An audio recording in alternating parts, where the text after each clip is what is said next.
Well, welcome everyone to our webinar today. Excited to have you all here. We've got a special episode.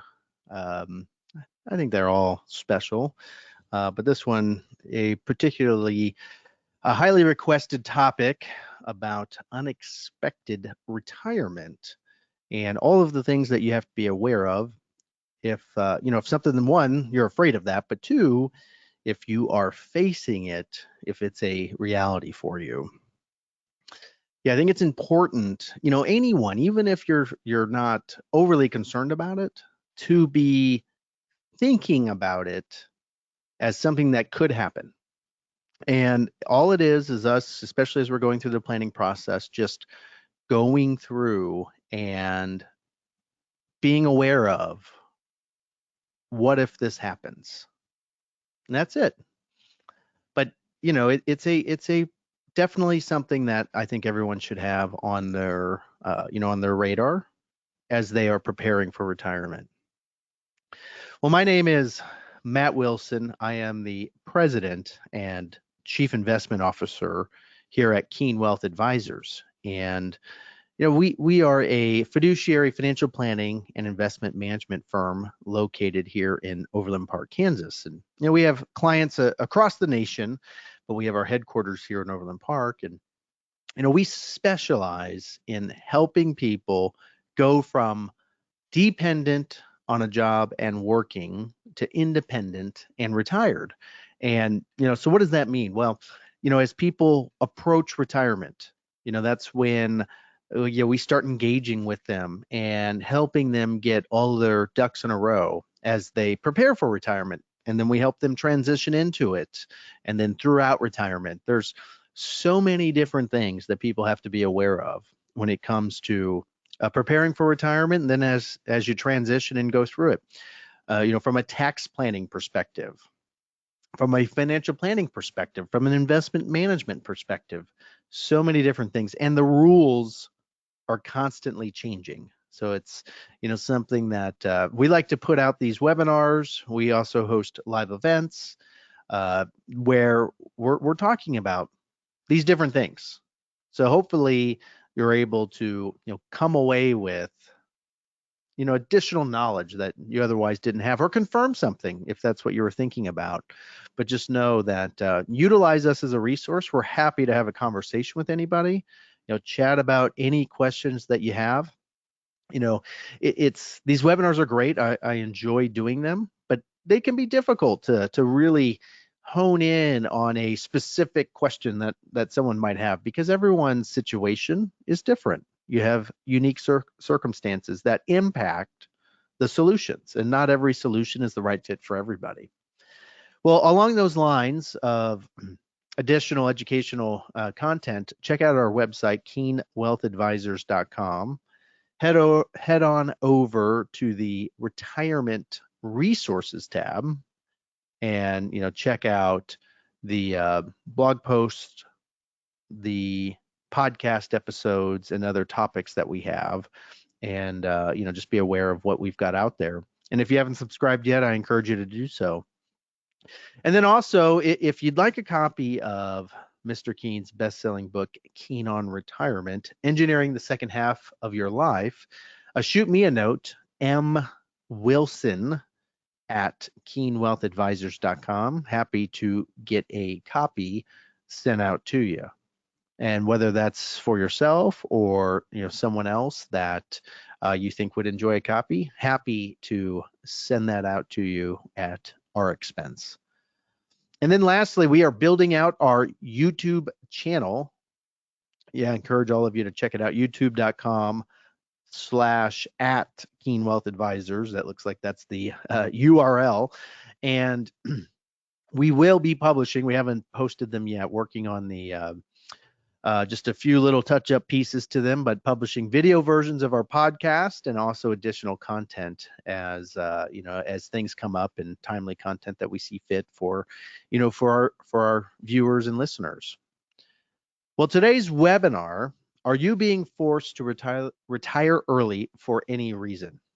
This is a again, as I mentioned, it's a highly requested topic. And the reason, because there's one, a lot of things to consider, but there's some real specific things that we get into on this webinar that people enjoy learning about and understanding. But the reason that we started talking about this is that more and more people think about retirement at a certain age, but reality is it ends up being different. And this unexpected early retirement typically is a negative. It's something that was out of your control, whether it was caused by your employer or it was something that was health related, and it wasn't a thing that you planned for or wanted to do.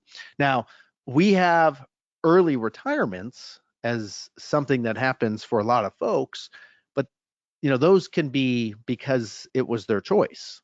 When people sit down with us and they go through the planning process, it's common for people to tell us that they want to retire at age 65. And then we go down and do the planning, do the math, kind of talk through their spending plan and the various aspects to that, and realize that they could retire sooner and maintain their standard of living. They generally look forward to that. And we find that people retire sooner because of that, when they can retire early.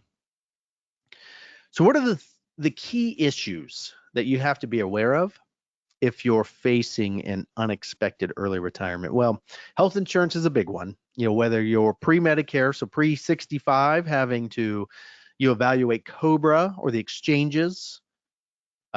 Maybe your spouse is still working, or post 65. Are you eligible for Medicare? What does that look like? What decisions around Social Security do you have?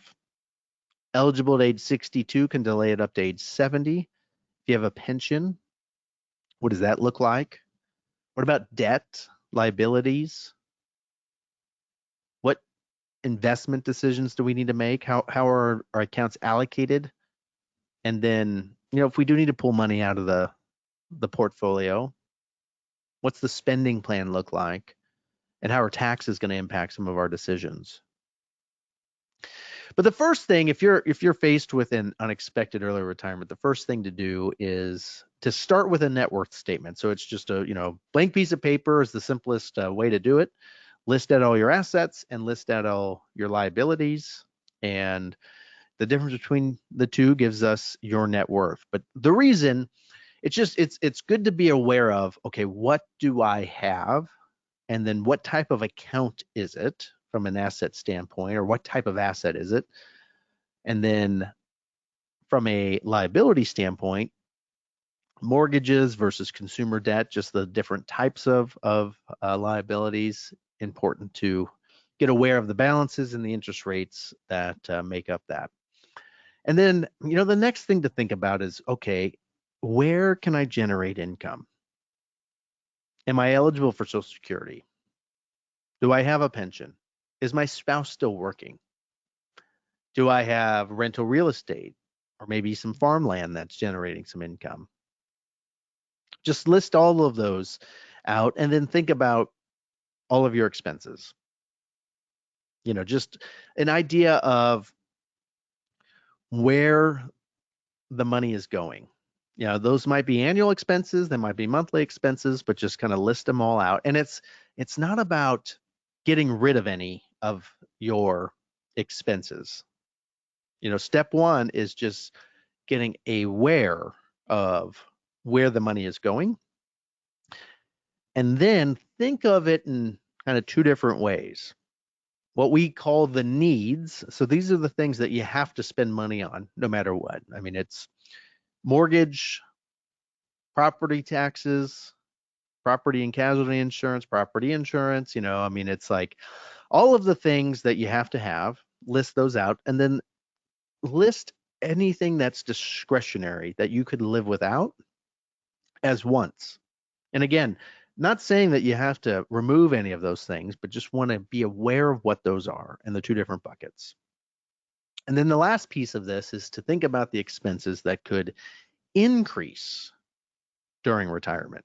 So, for example, health insurance, that's typically an expense that goes up when someone's retired, whether it's, pre-Medicare or post-Medicare, because while you're working, depending on where you work, your company can subsidize it, and your out-of-pocket expenses could be limited. So think about what else that could be in in this scenario of unexpected retirement. Now let's talk about health insurance, because that is a important piece to someone's long-term retirement financial plan, but also just in this short-term window of, okay, if I have been let go, or if I'm having a health issue and I have to retire sooner than I wanted, well, what are my choices? Well, COBRA is an option. Government requires your employer to allow you to maintain your current coverage for 18 months. You have to pay 102% of the premium, but you can continue that. If your spouse is working and has coverage through their plan, this would be a qualifying event. You'd be able to hop on theirs. Another option would be to go to healthcare.gov and choose a plan over there. And then if you're eligible for Medicare at age 65, what does that look like? It's common if someone's spouse is working, we see that a lot, someone to just hop on that plan, or if they're eligible for Medicare to choose Medicare. Those tend to be easier choices for people in those scenarios. The ones that we're going to evaluate today during today's webinar is really COBRA versus healthcare.gov. Because those, you've got some decisions to make and some ways to think about it. COBRA can be fine. You know what you're getting. There's some familiarity there, and there's some unknowns with the healthcare.gov and what that's going to look like. So, there's definitely differences between the two, and primarily from even a cost structure. There can be similarities and can be significant differences too. So let's talk through the cost structure on what it looks like, COBRA versus the healthcare exchanges. So I've got a married couple here, both age 62. One spouse was retired. The other spouse was recently let go. Excuse me. One spouse is retired. The other one was recently let go from their employer. And now they're evaluating COBRA versus healthcare.gov. So COBRA, they had the cost for that when they came in and met with us, $22,800, which was quite a shock to them. I mean, that's fairly expensive from a health insurance standpoint. So then we looked at, okay, what does their financial plan look like? And let's kind of plug this in as an expense. And then now let's run through some scenarios from healthcare.gov. Well, they have IRA, so pre-tax money of $1.5 million. And the reason I list out the accounts this way is because it's important when they take distributions, what's that tax look like? So $1.5 million in an IRA, when money is distributed from that account, they pay ordinary income tax. Roth IRA, valued at $150,000. That's money they've already paid tax on, and they can distribute funds out of that tax-free.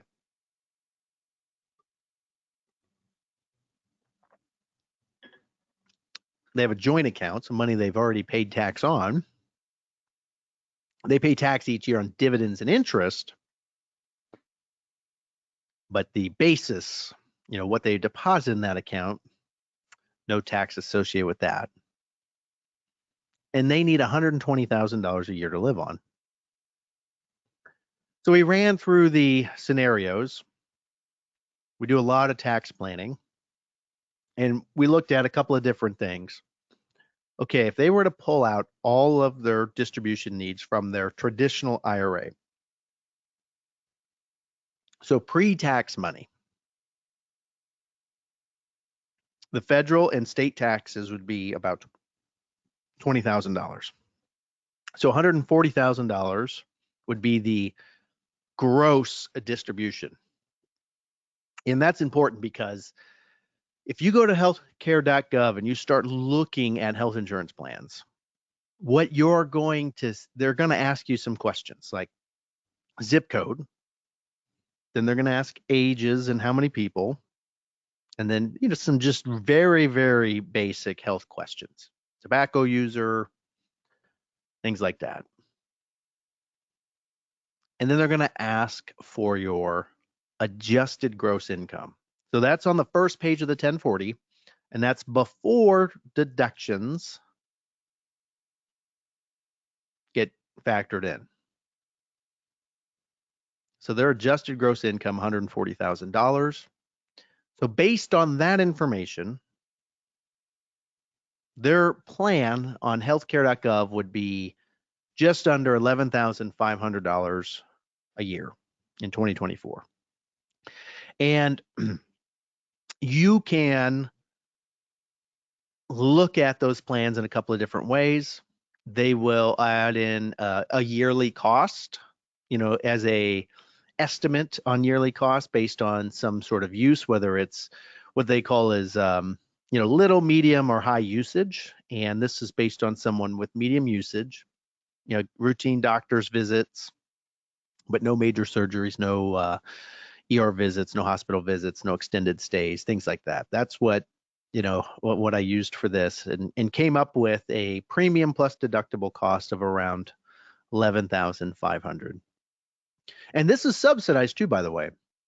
So the subsidies, the way they work is they're roughly 8.5%, or at least the government has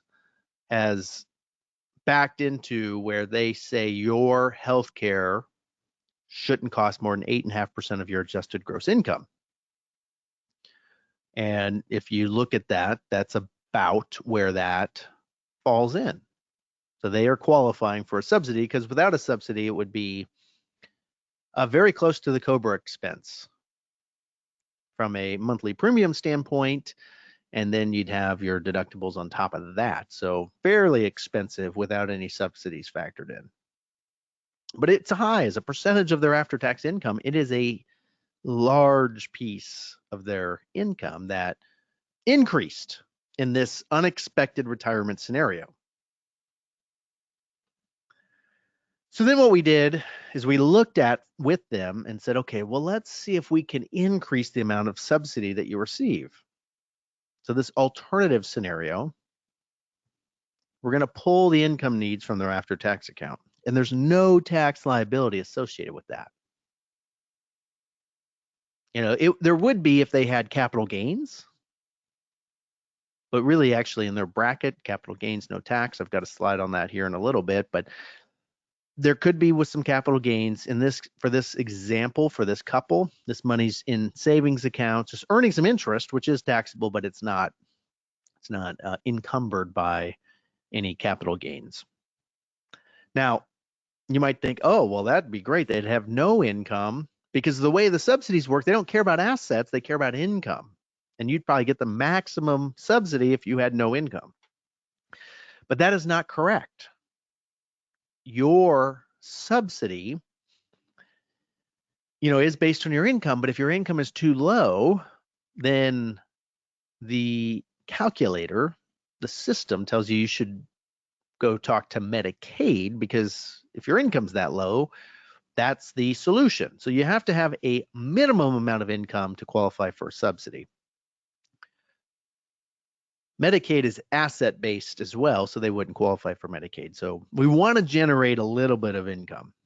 And, for them, what we did is we looked at converting $30,000 from a traditional IRA to their Roth IRA. Now, we could have just taken $30,000 out of their IRA, put it in their after-tax account.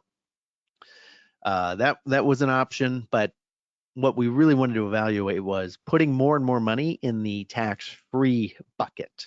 Because the more we get over there, the more that's we're sheltering from future tax changes. We're locking in current tax rates, and they're in a very low bracket, We actually would probably, look at potentially doing slightly more, but we wanted to start here kind of at that small amount that would really give them a very, very good subsidy. And by doing so their AGI, $30,000.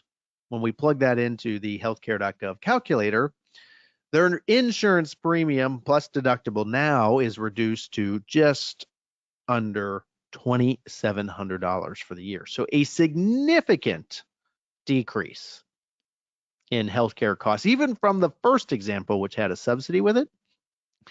And all this is, this is just being smart about understanding how these government programs work and using them, to your benefit. They're there. You're not doing anything wrong. It's about just using the tax code and pulling income and generating income in such a way that you qualify for maximum subsidies.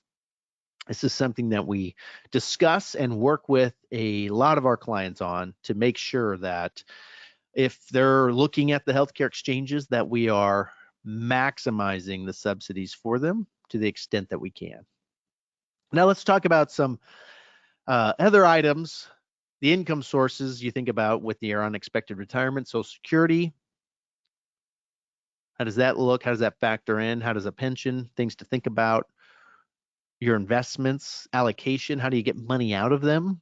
Talk about some couple of different strategies and rules that the IRS gives us around pulling distributions from retirement accounts. And, part-time work. That's definitely, an option for some people. They want to stay busy and they enjoy doing it, and nothing wrong with that whatsoever. Well, Social Security, let's just talk about eligibility. So to begin claiming Social Security, you have to be age 62. You can get it earlier based on disability and some other things, but eligible at age 62. And you must have 40 credits. Well, what is a credit? A credit is 1 quarter. So 3 months out of the year that you've worked and paid FICA tax. That is considered a credit. You have to have a minimum of 10 years to be eligible to receive Social Security.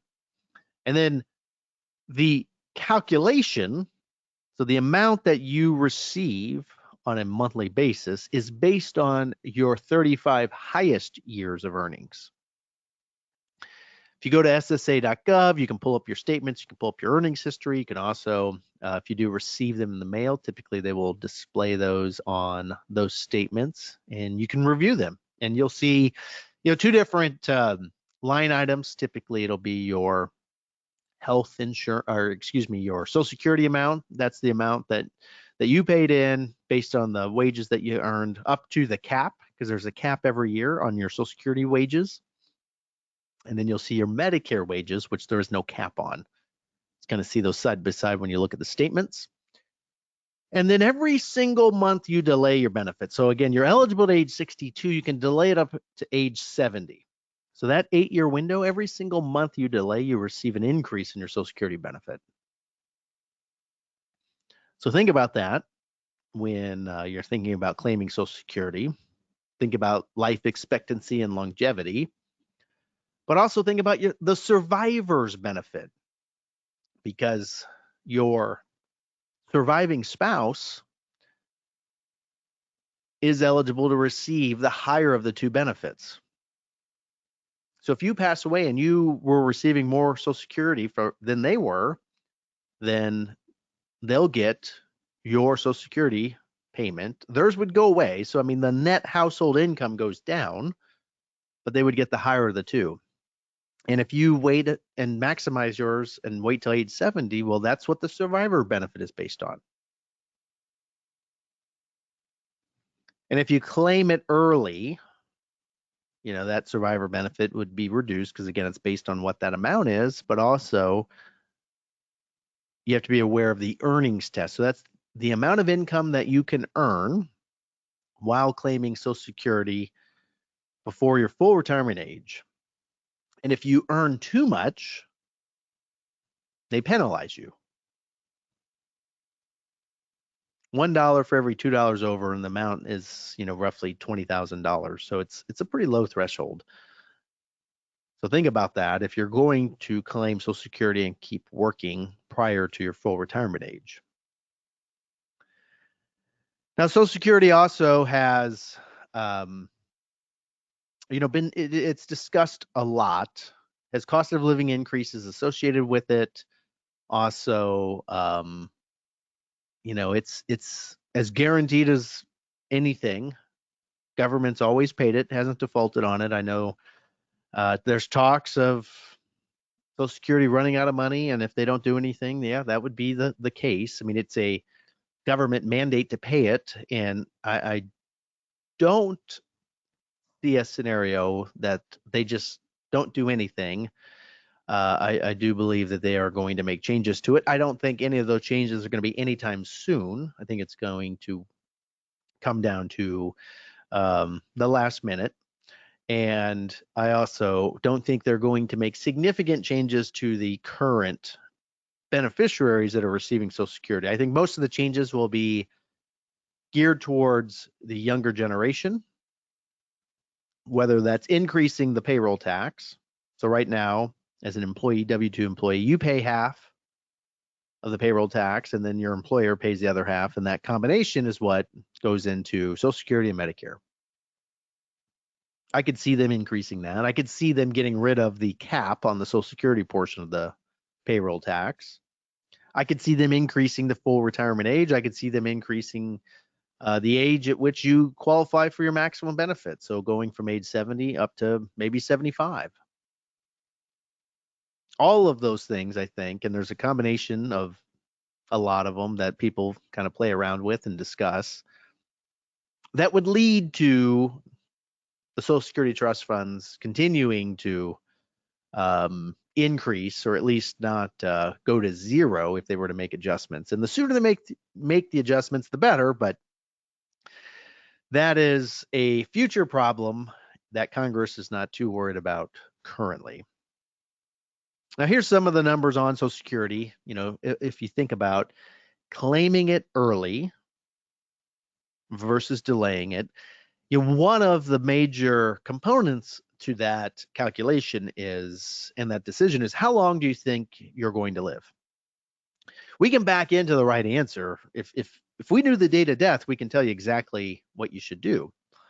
But since we don't, we have to make some educated decisions around Social Security.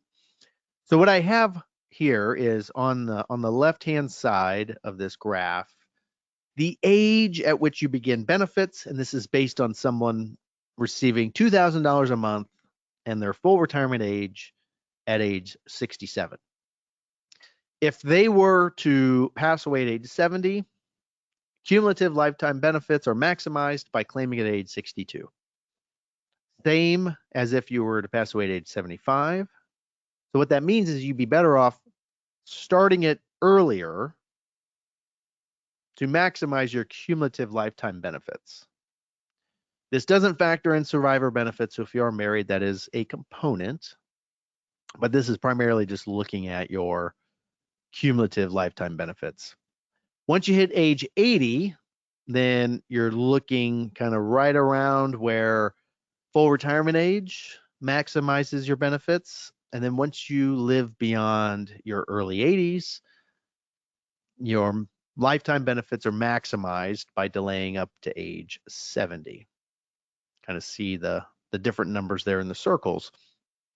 And not trying to say that there is a right or wrong answer, because it's different for everybody. When people begin to claim Social Security and why, I mean, the reasons, they're all unique to those individuals. And we like to help people just understand the choices so that they're just better educated on what makes sense for them. Because, when we get questions around Social Security and they're just in a vacuum, it's like, well, when should I claim it? Well, what other assets do you have? What tax bracket are you in? I mean, there's all these different questions. Are you married? What's your spouse's income look like? What's their health status? I mean, so many things go into it that we can't just answer it based on one person's information. Actually have to factor in everybody. And the Social Security Administration are great, very knowledgeable, but they don't have enough information to actually advise anybody, and nor do they want to get into that space. I mean, they can educate you on what the choices are, but would be unable to tell someone what to do. The vast majority of um, people begin Social Security at age 62. And I think there's several reasons for that. There could be, as what we're talking about today, unexpected early retirement, could be health related reasons, but also I think sometimes people just don't know what the choices are, and that if they do delay it, how much they'll receive. So just things to consider as Social Security enters the equation. Now you might have a pension plan too as part of your retirement package, retirement benefits. It's not common to see pension plans anymore, but they do exist, and you might have questions around eligibility. Now, if you're close to retirement, it's common to see retirement packages, or especially employer forced retirement, to offer enhanced eligibility, allowing people to be vested in their pension sooner, things like that. And then look at, okay, well, what type of annuity do you have? Or what kind of pension do you have? Do you have a monthly annuity? Do you have a monthly or a lump sum option? Those are rare, but those are common. Excuse me, those are rare and not as common. The monthly payment is the most common. And then there's a question on how to claim the monthly pension or the monthly annuity. There's single life, so that's just, hey, based on you as the employee and your life expectancy, we'll pay this amount for as long as you live. Typically not adjusted for inflation, it's just that flat dollar amount every single month, and that is pre-taxes, so you'll have ordinary income taxes associated with it. And then there's normally a range of other options which factor in a survivor benefit. So there might be something called like a 10-year period certain, which would just be, you name a beneficiary, and if you pass away in the first 10 years, the remaining amount of years up until that end of that 10th year will be paid to whoever the beneficiary is. So you're guaranteeing that someone would receive your pension should you pass away early. And if you're married, they even have options that are joint life expectancy based. And you'll see commonly 50% survivor, 100% survivor, meaning we'll pay you less per month, but we'll also guarantee as best they can, that your surviving spouse will receive either half of the amount or 100% of the amount. Now, the amount is less than the amount you would have received by taking the single life. The single life is going to give you the maximum monthly benefit. And then all of these other options that have some sort of insurance component, essentially just ensuring that someone is going to receive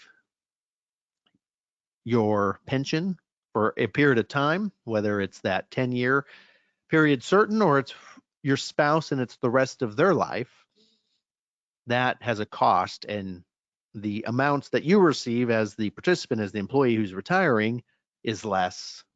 Thus, the survivor benefit is less. Does Social Security get factored in at all? I mean, some of these monthly annuities are reduced when someone is eligible for Social Security. If it's a lump sum that you have access to, just be aware that that's pre-tax. You'd want to roll that money over into a traditional IRA, because if you were to receive all those funds and just put them in your bank account, that's all going to be taxed as ordinary income. And this can be one of the largest financial decisions that you'll ever make. if you have a pension. Now, debt and liabilities, as I mentioned earlier, it's important to understand what that is, but just don't go out and just pay it all off. Think about, well, what is the amount? What is the payment schedule? What are the interest rates? If you have a mortgage, we have a lot of clients that enter into retirement with a mortgage. Nothing wrong with that at all. We just had to plan for it. That's it. If you have consumer debt, credit cards, what's that interest rate? Depending on the amount, it could make sense to refinance a mortgage. Typically that rate's going to be much less than the interest rate on consumer debt, because we want to evaluate different ways we can consolidate it and understand just what was the cause of it to begin with, and how do we prevent it from happening in the future, especially regarding consumer debt. But one of our key priorities is to make sure that the savings, the retirement nest egg, stays intact. Entering a unexpected retirement, one of those situations, we want to make sure that we're not diminishing our retirement nest egg sooner than it should be. It's common for us to get questions about paying off a mortgage. So I have an example here that evaluates that, because it's a question that comes up. And it's okay to think that, hey, if we got rid of our mortgage payment, that would reduce our monthly spending needs, and I would feel better in this unexpected retirement scenario not having a mortgage. And totally get that, understand that. But we also just want to make sure, let's understand what that means from a tax standpoint. Mortgage payoff example, for this, similar to the couple before, they had $1.5 million in pre-tax retirement accounts via IRAs and 401ks. Mortgage balance was $300,000. Their payment, principal and interest only, was just over $1,500 a month. They need $120,000 a year to live on, net of taxes, and that includes the mortgage payment. Now, so we just ran through our tax calculation, and we look at it in so many different ways. I mean, if this similar example, this couple could use their after-tax money and pay it all off. Now that would eliminate that bucket of money. And again, it's just about trade-offs in some of these cases, understanding what that means. So we reduce maybe some of our flexibility by paying that off, but there would be no tax consequence with doing it with after-tax money. In this case, what we wanted to show is, okay, well, let's show the taking it out of the IRA, because that's the biggest balance. What would the tax liability be if we needed to clear $300,000 to pay off the mortgage, in addition to clearing our monthly expenses of $10,000 a month, or $120,000 a year? It'd be slightly less because the mortgage would be paid off, but just use that for our example. The IRA withdrawal would be $587,000 to clear enough to pay off the mortgage.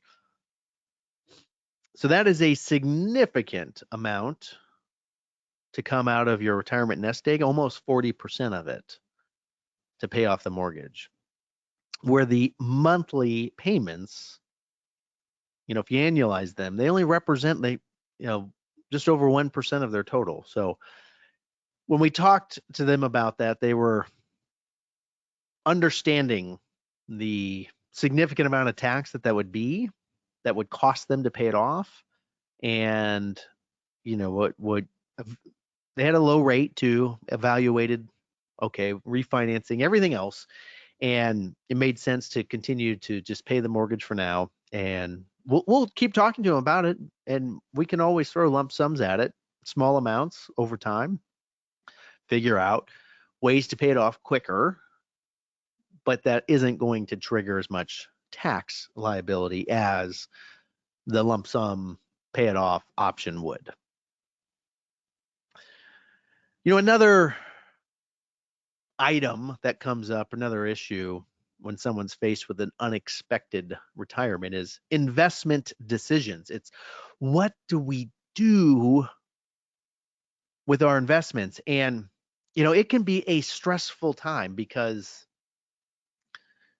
if you were laid off or let go, that's common for that to happen during, economic downturns, recessions. You see layoffs pick up. And the stock market is not performing well during those periods. Also thinking about what's the makeup of our investments? Do we have access to liquid investments? Stocks and bonds are liquid. They trade between 8:30 and 3 every day here in Kansas. You can trade them, you can sell them, you can turn it into cash. Real estate, less liquid. So you might have a large portion of your net worth tied up in illiquid investments. And if we're going through an economic downturn, could be even more difficult to turn that into an income stream. So it's important to understand, the breakdown of your assets and how they're invested, but the best decisions to make around the investments are prior to these things happening. Because you want to be in the right allocation heading into a recession. If we're already in one and you're overexposed to the stock market and then you get laid off, now it's can be very stressful, and it's common for people to make decisions that are not in their best interest long term, because they might, they're seeing their account balances going down and now they're laid off, and now they're just thinking, I just want to get rid of this mortgage, and they sell everything, pull the money out, pay off the mortgage, but you're selling it at a low point, triggering all these taxes. I mean, all of these things that are there. I understand why people make them, because they're going through these things and they're experiencing it in such a way that it's common for people to experience it that way. That's why working with folks like us, we're able to just bring some clarity to these decisions and really help people think through them before making a decision that you can't reverse. You can't unwind it after it's already been done. Now let's talk about pulling distributions out of your retirement accounts. There's ways to get money out, avoid penalties. If you have a 457 plan, just be aware there are no penalties for early withdrawals.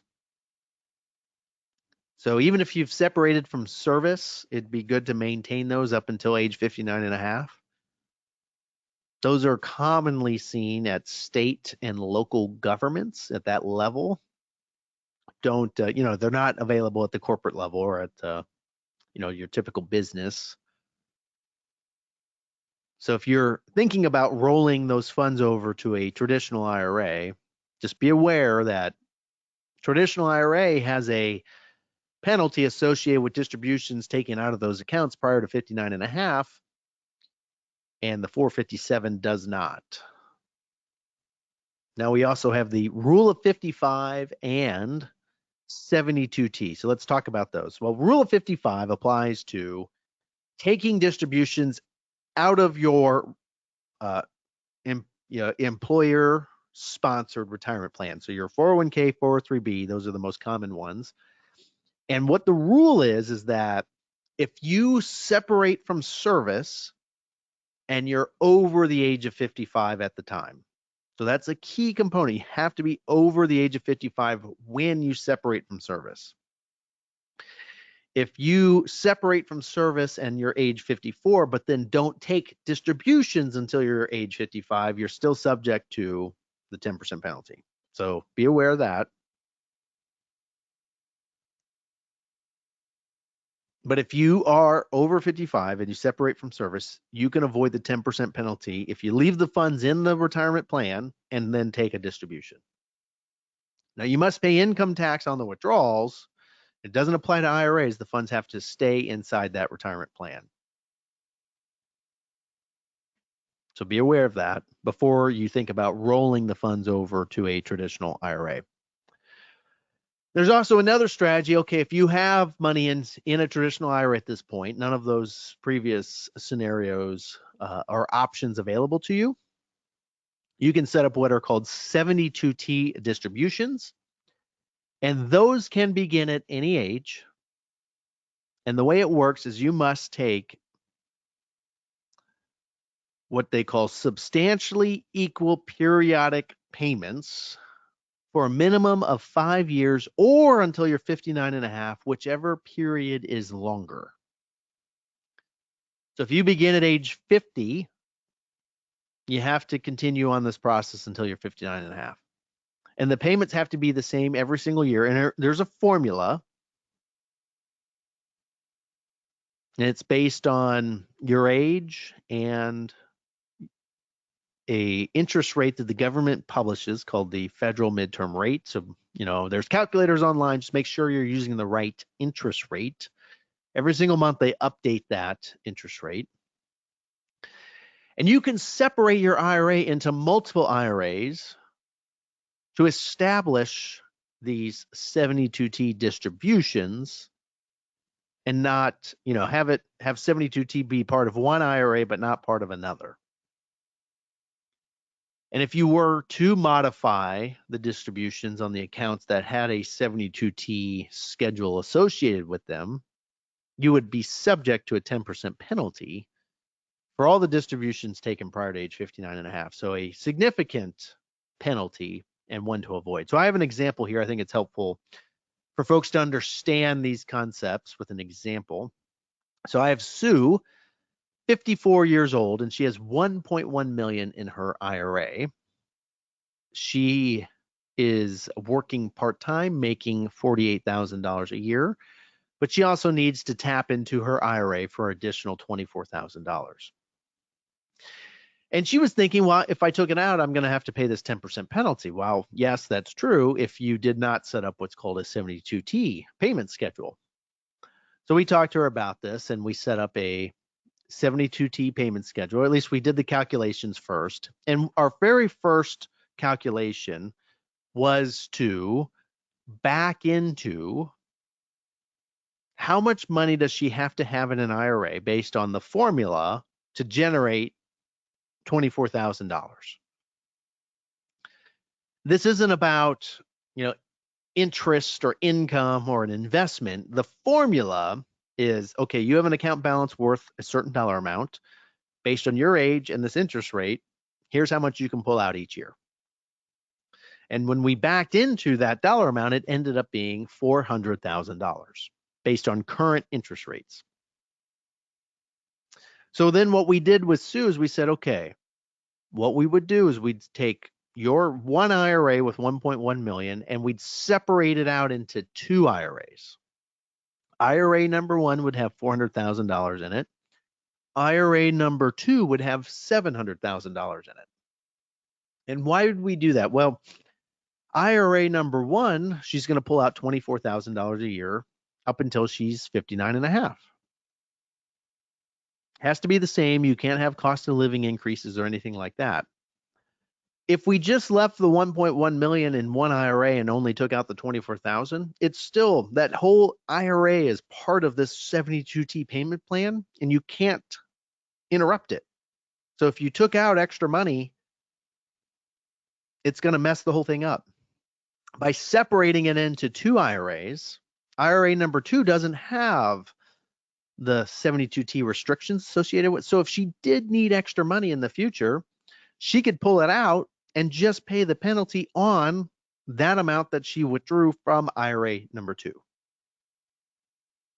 So think of it as an emergency type fund. Now, of course, it's invested what's appropriate for her, but if you needed extra money, you could tap this account without triggering a 10% penalty on all your other 72T payments.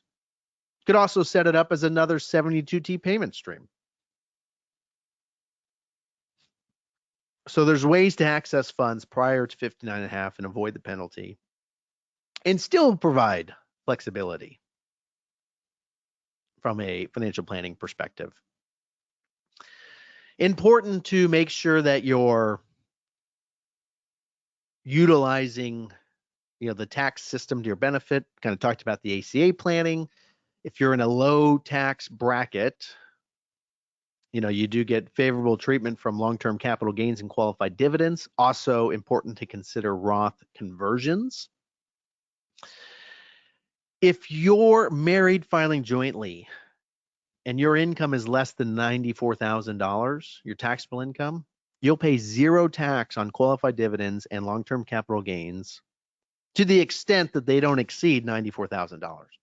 So for example, if you have $60,000 in taxable income, and then you have, in that example, this married couple would have another $34,000 that they could utilize or generate in long-term capital gains and not pay any federal tax on. And if they were receiving any qualified dividends, there wouldn't be any tax up to that $34,000 amount, because it's, this example, it's 60,000 plus the 34 to get to the 94. If they had $50,000 in long-term capital gains, the first 34,000 would be at zero. The remainder, 16,000, would be at the 15% long-term capital gains rate. So that's how that works. And I've got an example here with Bob and Jane. They need $100,000 to live on, and they have access to after-tax funds, and they have sizable gains in those funds. So we evaluated pulling all the money out of their traditional IRA or generating $100,000 a year this year in long-term capital gains, and what would the tax ramifications be for both? Well, the IRA withdrawal in the state of Kansas, the total federal and state would be $14,500 in Kansas if they were to just pull it from their capital gains, so their after-tax account that has gains, $0 in federal tax and about $4,500 in Kansas tax. So, something to be aware of if you have access to after-tax funds and are in a low bracket. The other thing to consider is a Roth conversion. As I talked about during the ACA planning example, moving money from a traditional IRA to a Roth IRA is something that we are in favor of here at Keen Wealth. We utilize that strategy for a lot of people. We find that people tend to miss this a lot because it has to happen during the calendar year. January 1 to 12/31, you have to make that decision. And we're not usually getting aware of our tax liability and our tax situation until Q1 of the following year, because that's when all the tax forms come out, and that's when we have to file our taxes. Well, there's a lot less that we can do during the year after from a tax standpoint. Many things have to happen during the calendar year. Roth conversions are one of them, and it gets added to your taxable income, ordinary income, so you have to be aware of that. But it's all what we're doing with a Roth conversion is we're locking in current tax rates. And we don't know, is current tax rates going to stay this way, or are they going to go higher? We can model in and estimate what we think someone's lifetime tax liability will be based on the current tax rules. And if we were to utilize different Roth conversion strategies, how does that minimize their lifetime tax liability? There was someone that we were sitting down the other day, and it was $500,000 was the amount that they saved by utilizing, Roth conversions. They were retiring early. It was going to minimize their long-term required minimum distributions by utilizing these Roth conversions today, because there's no required minimum distributions on a Roth IRA. It was significant, and it added up. So the common question we get, similar to Social Security, is, okay, well, how much should I convert? Well, there isn't an easy answer. We have to do a lot of tax calculations and planning to do that. And, again, we're happy to sit down with anyone on this webinar and do that for you.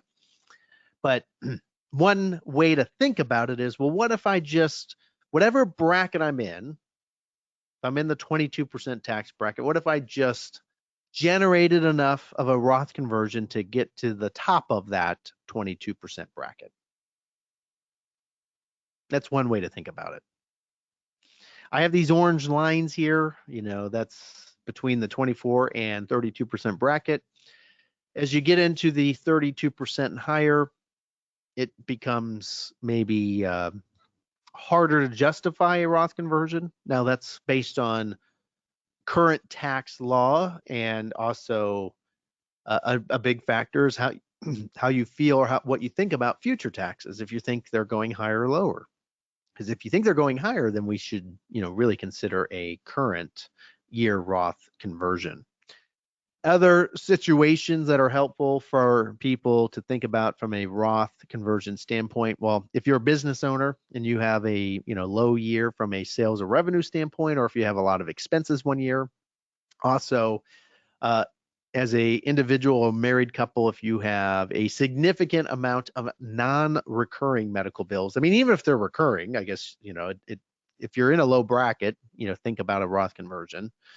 But non-recurring, just as a reason to take advantage of that during that calendar year, because you can use those to offset income from a traditional IRA. Also, think about this as something to utilize prior to beginning Social Security, any pension income, things like that. Well, I want to thank everyone for joining us on today's webinar. We talked about a lot, and we hit, on the high level, a lot of different categories. And I encourage all of you to, take us up on our offer, sit down with us, think about these things.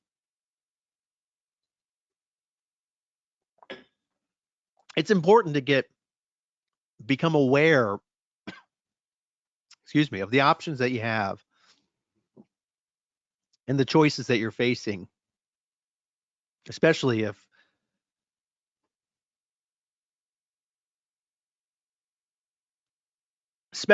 an unexpected retirement is something that you're facing or worried about. We're happy to sit down with you and put the pieces of the puzzle together. Check out our blog and podcast, KeenWealthAdvisors.com, under the Retirement Resources tab. And if you would like a copy of Mr. Keen's Amazon best-selling book, Keen on Retirement, feel free, send me an email, mwilson@KeenWealthAdvisors.com, and I will get a copy sent out to you. Again, thank you all for joining today's webinar, and we will see you next month.